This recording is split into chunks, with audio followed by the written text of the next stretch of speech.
Téléstar, avez-vous une affection particulière pour certains champions engagés dans ce tournoi de Roland-Garros? Cécile Gray, je reconnais et j'assume être une grande fan de Rafael Nadal, quitte à contrarier les pros Federer et Djokovic.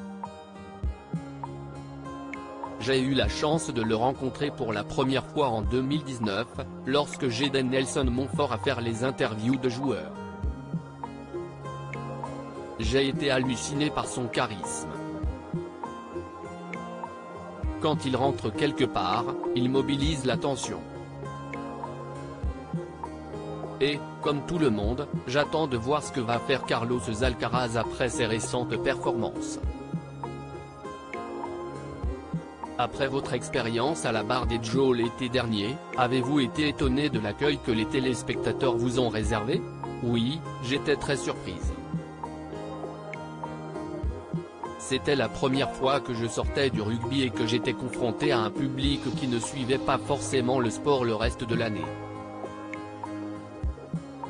Je partais donc du principe qu'ils ne me connaissaient pas. Et nous sommes à une époque où l'on n'hésite pas à être cruel et où l'on peut être attaqué frontalement. Mais finalement, ça s'est très bien passé. C'était très agréable d'avoir ce sourire et cette empathie des gens et d'être validé. Vous qui êtes une enfant de l'Ovalie, diriez-vous que la victoire des Bleus dans le tournoi des 6 nations est votre plus forte émotion de l'année?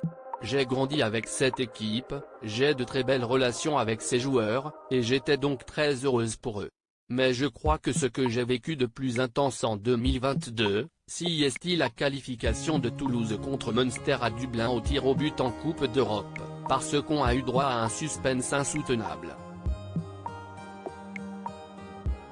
Avez-vous l'impression que le sexisme régresse dans votre métier, 16 mois après la diffusion du documentaire de Marie Portolano, dans lequel vous témoignez? Le chantier est immense, et tout ne se résoudra pas en un an. Mais j'ai deux satisfactions, d'abord, que le problème soit posé et que l'on accepte qu'il y ait du travail dans ce domaine et des choses à améliorer.